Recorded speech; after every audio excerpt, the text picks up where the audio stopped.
So this is problem number 1B in your review.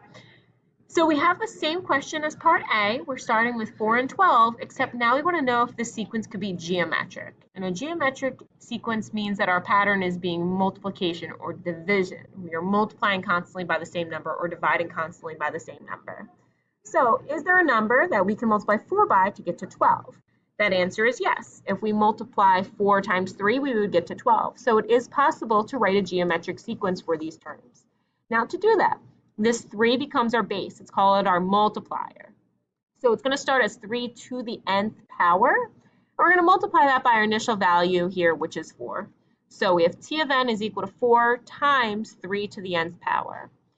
Now we want to know if 972 is a term of this sequence.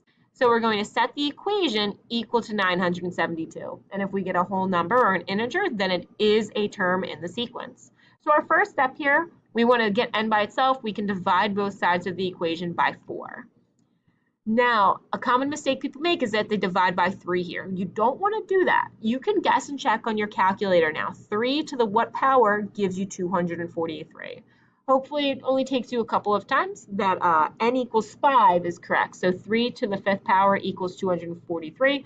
Or if you plug 5 into your original equation here, 3 to the 5th power times 4 gives you 972. So since 5 is a whole number, then yes, 972 is a term in this geometric sequence.